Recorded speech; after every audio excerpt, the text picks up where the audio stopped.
Hi all, ഇന്നത്തെ current affairs വീഡിയോയിലേക്ക് എല്ലാവർക്കും സ്വാഗതം. ആദ്യം തന്നെ സെപ്റ്റംബർ 28 തീയതിയിലെ പ്രത്യേകതയാണ്. 2025 സെപ്റ്റംബർ 28 ലോക നദി ദിനമായിട്ടാണ് ആചരിക്കുന്നത്. ലോക നദി ദിനമായിട്ട് ആചരിക്കുന്നത് സെപ്റ്റംബറിലെ 4ാമത്തെ ഞായറാഴ്ചയാണ്. സെപ്റ്റംബർ 29 പ്രത്യേകത ലോക ഹൃദയ ദിനമാണ്. 2025 പ്രമേയം ഡോണ്ട് മിസ് എ ബീറ്റ് എന്നതാണ്. 5 വർഷത്തെ തടവ് ശിക്ഷയ്ക്ക് വിധേയനാക്കപ്പെട്ട മുൻ French president Nicolas Sarkozy. Chief of defence staff general Anil Chauhan. ഇന്ത്യയുടെ അറ്റോർണി ജനറലായിട്ട് തിരഞ്ഞെടുത്തത് ആർ വെങ്കിട്ടരമണിയാണ്. കാലാവധി 2 വർഷത്തേക്ക് നീട്ടുകയാണ് ചെയ്തത്. 2025 സ്റ്റാൻഫോർഡ് യൂണിവേഴ്സിറ്റിയുടെ ലോകത്തിലെ മികച്ച 2% ശാസ്ത്രജ്ഞരുടെ പട്ടികയിൽ ഇടം നേടിയ ഇന്ത്യൻ വംശജൻ അജിത് എബ്രഹാം. വിദേശ ബ്രാൻഡ് മരുന്നുകൾക്ക് 100% തീരുവ പ്രഖ്യാപിച്ച രാജ്യം USA ആണ്. വിദേശ സിനിമകൾക്കും 100% തീരുവയാക്കിയിട്ടുണ്ട് USA. കുറ്റകൃത്യങ്ങളിൽ പെടുന്ന കുട്ടികൾക്ക് കരുതലും മാനസിക പിന്തുണയും നൽകുന്ന വനിതാ ശിശു വികസന വകുപ്പിൻ്റെ പദ്ധതിയാണ് കാവൽ.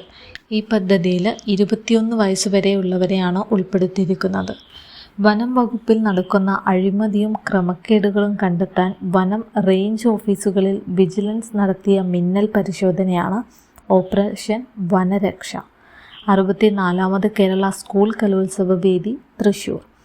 റഷ്യൻ പ്രസിഡന്റ് വ്ളാഡിമിർ പുടിൻ്റെ ജീവിതകഥ ആസ്പദമാക്കി ദി വിസാർഡ് ഓഫ് ക്രെംലിൻ എന്ന ചലച്ചിത്രം സംവിധാനം ചെയ്തത് ഒലിവർ അസായസ്.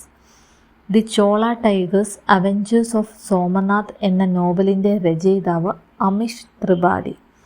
ഇന്ത്യയുടെ 13ാമത്തെ ബയോസ്ഫിയർ റിസർവായി യുനെസ്കോ പട്ടികയിൽ ഉൾപ്പെടുത്തിയത് cold desert biosphere reserve Himachal Pradesh.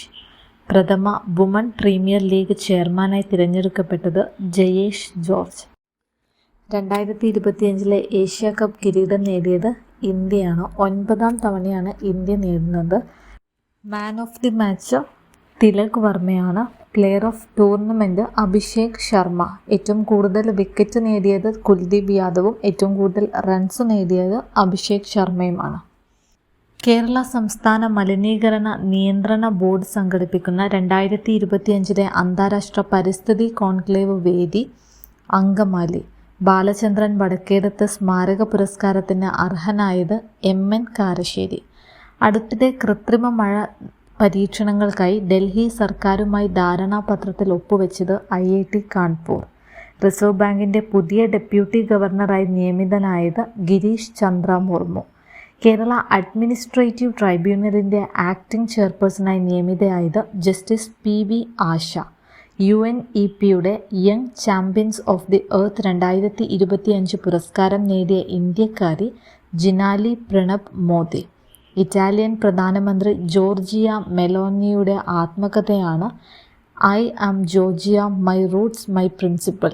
ഈ ആത്മകഥയ്ക്ക് ആമുഖം തയ്യാറാക്കിയത് നരേന്ദ്രമോദി. കഥകളി പഠനം ആരംഭിച്ച ആദ്യ മുസ്ലിം പെൺകുട്ടിയാണ് സാബ്രി. 2023 പഠനം ആരംഭിച്ചത്. ഹൃദയാഘാത ലക്ഷണങ്ങൾ തിരിച്ചറിയുന്നതിനും പ്രാഥമിക പരിചരണം നൽകുന്നതിനും ആളുകളെ പ്രാപ്തരാക്കുന്നതിനുള്ള സർക്കാർ ക്യാമ്പയിൻ ഹൃദയപൂർവ്വം.